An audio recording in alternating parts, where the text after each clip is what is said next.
დავიწყოთ ხო? მოგახსენებთ რომ ჩვენ გარკვეული პოზიციები გამოვხატეთ დათა ახალაიას თან დაკავშირებით, მის განცხადებასთან დაკავშირებით, უფლებადამცველთა გაერთიანებამ. დღეს ჩვენ მოვისმინეთ შინაგან საქმეთა მინისტრის განცხადება, რომ ისინი არ გამორიცხავენ თანამშრომლობას დათა ახალაიასთან.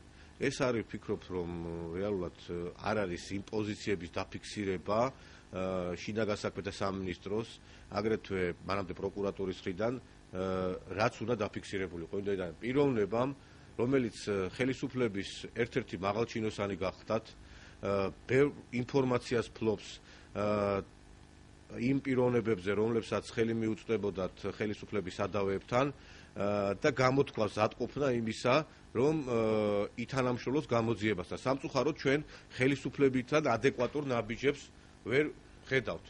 თქვენ კარგად მოგეხსენებათ, რომ ჩვენს მიერ იყო გავრცელებული ინფორმაცია, რომ უნდა ჩაბოსულიყო 19-ში ბეგის ქარდავა თოფურიძე და ეს ინფორმაცია გაჟორა თვითონ სამართალდამცავი სტრუქტურებიდან, მაგრამ სამწუხაროდ ეს ჩამოსვლა ვერ მოხერხდა, როგორც ჩვენ გვაქვს ინფორმაცია, შეუთანხმებლობა მოხდა გარკვეულ გარანტიებთან დაკავშირებით.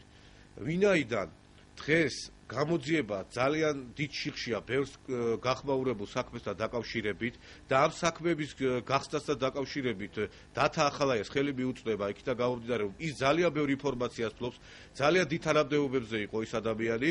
ვფიქრობთ, რომ ხელისუფლებამ კონკრეტული პირობები უნდა შესთავაზოს დათა ახალაიას იმისათვის, რომ ის ჩამოვიდეს საქართველოში და ითანამშრომლოს გამოძიებასთან. მით უმეტეს სისხლის სამართლის საპროცესო კანონმდებლობა ითვალისწინებს მსგავსი ტიპის შეთანხმებას, მოლაპარაკებას ბრალზე და სასჯელზე, კარგად მოგეხსენება საპროცესო შეთანხმება ამისი ნათელი დასტურია და სამწუხაროდ ჩვენ ვხედავთ ადეკვატურ ნაბიჯებს იქიდან გამომდინარე, რომ ვანო მერაბიშვილის კადრები დღესაც ძალიან დიდი რაოდენობით არიან წარმოდგენილი სხვადასხვა სტრუქტურებში, ეს არის როგორც შინაგან საქმეთა სამინისტრო, ასე პროკურატურა და დათა ახალაიას ალაპარაკება ძალიან ბევრ ადამიანს პრობლემას შეუქმნის.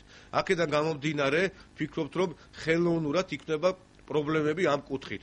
ვინაიდან კიდევ ერთხელ მოგახსენებთ, მის მიერ გამოძიებასთან თანამშრომლობა არ არის გამორიცხული მიხეილ სააკაშვილის, ვანო მერაბიშვილის, აგრეთვე ხელისუფლების უმაღლესი რანგის მაღალჩინოსნების სისხლის სამართლებრივი პასუხისმგებლობის გამომწვევი გახდეთ. ვინაიდან დღეს, როდესაც საუბარია მხოლოდ და მხოლოდ ახალაიებზე და ისეთი სურათი იქნება თითქოს მხოლოდ და მხოლოდ ესენი იყვნენ მარგინალები და მხოლოდ ამ ადამიანებს მიუძღვეთ დანაშაული, ეს არის ხელის შეწმება და მხოლოდ ამ ორ ადამიანზე და ამას ითვალისწინებს როგორც ჩანს ეს კოჰაბიტაცია და სხვა არაფერი. აქედან გამომდინარე, ვფიქრობთ, რომ მაპიროვნებასთან თანამშრომლობა, მისთვის გარანტიების მიცემა გარკვეული კანონმდებლობის შესაბამისად, ჩვენ არ ვამბობთ, რომ რეალურად მან პასუხი არ უნდა აგოს და მე არ მინდა გამოვიდე ახლა ახალაიების ადვოკატი, მაგრამ ამ მსგავსი ტიპის თანამშრომლობა, მსგავსი ტიპის შემოთავაზება უნდა იყოს კონკრეტული და არა ისეთი, რომ რეალურად ადამიანმა გამოთქვა სურვილი, რომ ჩამოსვლის თანამშრომლობის და მინისტრი გამოდის და მანამდე პროკურატურა და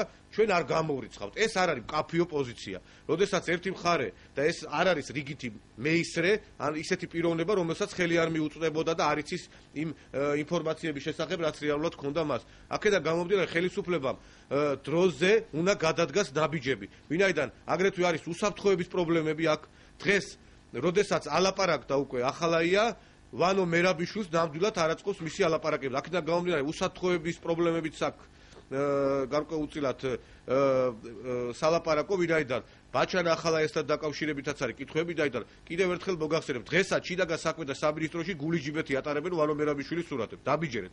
დღესაც მის მიმართ სიმპათიები არსებობს, სერიოზული. თან აქედან გამომდინარე, ჩვენ ვფიქრობთ, რომ ხელოვნურად ექნება პრობლემები იმას, რომ მოლაპარაკება ახალაიასა და ხელისუფლებას შორის მისი საპროცესო შეთანხმების კუთხით თანამშრომლობასთან დაკავშირებით შიხში მოექცეს. და სწორედ აი ამის გამო მოხდა ის, რომ ჩაიშალა მისი შემოსვლა საქართველოში.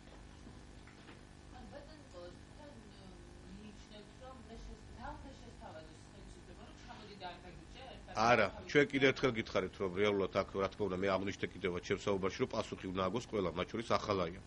არის სისხლის სამართლის საპროცესო კანონმდებლობაში რეალურად მუხლი, რომელიც ითვალისწინებს ბრალზე და სასჯელზე შეთანხმებას, როდესაც შენ აწვდი ინფორმაციას, გამოძიებას უმაღლესი რანგის чиновникებზე, მათ მიერ ჩადენილ დანაშაულებებზე, ამას ითვალისწინებს გამოძიება და ეს არის გარკვეული შემამსუბუქებელი გარემოება, აქედან გამომდინარე მის მიმართ ვრცელდება გარკვეული შეღავათები. მაგრამ ეს იმას არ ნიშნავს, რომ მან პასუხი არ უნდა აგოს. და როდესაც ადამიანმა გამოთქვა ზატყოფნა, აშკარად და ღიად დაუპირისპირდა იმას, ვინც რეალურად მართავდა ქვეყანას, დღეს ჩვენ როდესაც ვლაპარაკობთ დათა ახალაიას, დათა ახალაია ექვემდებარებოდა ვანო მერაბიშვილს და ის თუ რაღაცა გადაწყვეტილებებს ღებულებდა, თუ ის რაღაცა ქმედებებს ახორციელებდა, ეს ყველაფერი იყო შეთანხმებული ვანო მერაბიშვილთან და მიხეილ სააკაშვილთან. აქედან გამომდინარე, თქვენ როგორ წარმოგიდგენიათ, კუდის ყოფილი მაღალჩინოსანი და დღეს ყველას ერთმანეთის მიმართ აქვს კომპრომატები. ეს ადამიანი ფაქტიურად არის ოქროს მოწმე, ის და ბაჩანა ახალაია და ამ ოქროს მოწმეებს, როდესაც ვლაპარაკობ, ეს ადამიანები არის გარანტია იმ გახმაურებული საქმეების გახსნისა და იმ კოჰაბიტაციის დასრულებისა, ვინაიდან მისი ალაპარაკება საბოლოოდ დაასამარებს ნაციონალურ მოძრაობას და ეს ბევრს არ აწყობს, როგორც ძალოვან სტრუქტურებში, ვინაიდან მათი პასუხისმგებლობის საკითხიც დადგება ბევრი მათგანის, აგრეთვე ნაციონალურ მოძრაობაში. აქედან, როდესაც ვსაუბრობთ, ჩვენ ეხლა არ ვიცი, მე იმას დრისგან შორს ავართ, ეხლა ისიც გაჟღერდა, თქვენ კარგად იცით მედიაში, რომ კახათ არგამაძე თქვა, რომ ეხლა ის დაზიანება რაც მიიღო პრეზიდენტმა, ახალაიამ გალახაო და მაგის გამო იყო, ეხლა ჩვენ მაგისგან ეს გადაუმოწმებელი ინფორმაციაა და მაგას ვერ დავეყდობით, მაგრამ ფაქტი არის, რომ ადამიანმა აშკარად და ღიად დაუპირისპირდა იმ გუნდს, რომელ გუნდში ის იყო წლებია და ამ გუნდს ემსახურებოდა. აქედან გამომდინარე, ხელისუფლებამ უფრო კაფიო, უფრო კონკრეტული მესიჯები უნდა გაუგზავნოს, შეიძლება ეს მედიით არ გაჟღერდეს და ეს იყოს მიწოდებული ეს ინფორმაცია რეალურად მის დაცვის მხარესთან, მაგრამ ფაქტი არის, რომ ამ ადამიანის უსაფრთხოებაც უნდა იყოს დაცული, ვინაიდან კარგად დამერწმუნეთ, რომ რეალურად ამ ადამიანის ალაპარაკება ძალიან ბევრ საქმეს გახსნის და რეალურად სიტუაციასაც შეცვლის ქვეყანაში. და აი ამაზეა საუბარი. რა თქმა უნდა, ეს ხო მისმა ადვოკატმა დაადასტურა. ვინ მეორე? ონიანი არ არის ადვოკატი. მე როდესაც ვყავ ჩემი დაცვის ქვეშ, მე როდესაც ვიცავ ადამიანს, მე ვარ მხოლოდ ვალდებული, რომ მისი ინტერესები გავახმოვან. ონიანი ამ შემთხვევაში, ეხლა ონიანი უფლებადამცველი სტატუსიაც სარგებლობს, ეხლა სადაური უფლებადამცველია, ონიანი თქვენ კარგად მოგეხსენებათ რა სტატუსი სარგებლობდა. ონიანი არ არის მისი ადვოკატი. და ეს ადამიანი, ვინც არის ზაქარიაშვილი, მე მგონი, ხო? ეს ადამიანი არის მისი დამცველი და მან ოფიციალურად დაადასტურა ეს, ამიტომ ჩვენ უნდა ვენდოთ იმ ადამიანს, ვინც არის ოფიციალურად მისი დამცველი. და ამ ადამიანმა დღეად დააფიქსირა ეს პოზიცია, ხო? დღეს ეხლა უნდა ჩელამაზება, რომ რეალურად თვითონ არ უთქვია, მაგრამ ფაქტი არის, რომ ფაქტია ის, რომ რეალურად ახალაიები გაწირეს. ამას ვერავინ ვერ გაექცევა. დღეს უნდა ნაციონალურ მოძრაობას ხელი შეაწმინდოს ამ ორ ადამიანს და ისინი გამოვიდნენ რეალურად ყველაფრის დამნაშავები, რა თქმა უნდა, ჩვენ არ მინდა ისე გაიგოთ, რომ რეალურად ეს ადამიანები პასუხს არ აგებენ, რა თქმა უნდა აგებენ, მაგრამ არც ერთი გადაწყვეტილება ახალაიების მხრიდან არ ყოფილა წამოსული მხოლოდ მათთან. ისინი ყოველთვის ემორჩილებოდნენ მათ ზებდგო პირებს. ეს არის ვანო მერაბიშვილი და მიხეილ სააკაშვილი და ზურაბ ადეიშვილი. და დღეს ამ ადამიანებზე ხელი შეწმენდა, ეს არის უსამართლობა მხოლოდ და მხოლოდ. აუც კითხვები თუ გაქვთ? არა, ეხლა თქვენ კარგად იცით, ახალაიებზე იცით რა არის საქმე, საცოდაობაზე ეხლა თქვენ ეთყობა ჩვენ არ გამოვდივართ იმ კუთხით, რომ რეალურად მათზე ეხლა გავრცელდეს ის, რომ რეალურად ეს ადამიანები სულად გათავისუფლებული ყველა პასუხისმგებლობით. აქ იმაზეა საუბარი, რომ ესენი არიან დიდი ინფორმაციის მატარებელი ხალხი. და რეალურად დღეს ხდება ის, რომ თანამშრომლობა არ მიდის მათთან. და არავინ არ საუბრობს იმაზე, რომ ამ ხალხმა პასუხი არ უნდა აგოს. უნდა აგოს პასუხი, რა თქმა უნდა. მაგრამ უნდა აგოს საპროცესო კანონმდებლობის შესაბამისად. და არა ისე, როდესაც ადამიანი მე გამოვთქვამ პოზიციას, რომ მინდა თქვენთან თანამშრომლობა და ადეკვატური ნაბიჯები არ იტყვა. გარანტიები არ არსებობს. აქედან გამომდინარე, აი ეს არის უბრალოდ ჩვენი შეშფოთების საფუძველი.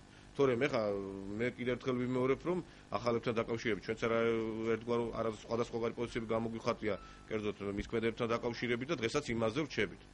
მაგრამ რეალურად ხელისუფლებისგან ჩვენ ვერ ვხედავთ ადეკვატურ ნაბიჯებს. კი ბატონო.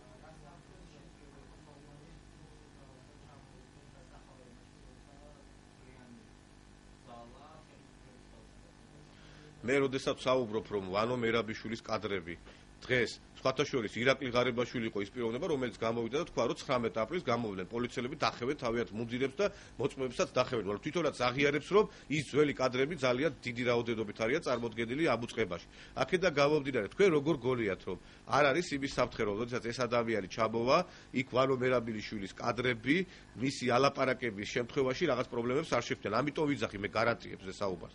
იმიტომ რომ დღესაც მე როდესაც ვლაპარაკობ, რომ ძალიან დიდი სიმპათიები აქვთ მეთქი და მართლა გული ჟიბეში ატარებენ მისურად და თქვენც შეგიძლიათ ეს არ არის გადამეტებული საუბარი. იმიტომ რომ ვანო მერაბიშვილს საკმაოდ დიდი გავლენა აქვს დღეს შინაგან საქმეთა სამინისტროზე და როდესაც საუბრობ გარანტიებზე, პირველ რიგში დღეს არის საუბარი იმაზე, რომ ამ ხალხს არ აწყობთ რეალურად მათი ალაპარაკება, არ აწყობთ.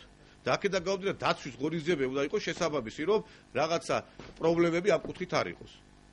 და დღეს ყველა საქმე არის ჩიხში მოქცეული. ერთი მითხარით რომელი საქმე გაიხსნა. აი უკვე 8 თვეა დაწყებული, ხო? და არც ერთი გახმაურებული საქმის დასასრული არ ჩანს. იმიტომ რომ მტკიცებულებები არ არსებობს სააბისო, როგორც ჩანს, კვალიფიკაციაც ნაკლებია, როგორც ჩანს პროკურატურაში, ამასთან მტკიცებულებებიც გააქრეს და ამ ადამიანების მარტო ახალაიაზია საუბარი, ბეგის ქართავაზია საუბარი, თოფურიძე საუბარი, მათ მიერ გამოძიებისთვის კონკრეტული მტკიცებულებების მიწოდება გახსნის ყველა იმ გახმაურებულ საქმეს და ბევრწილად შეცვლის პოლიტიკურ სიტუაციასაც.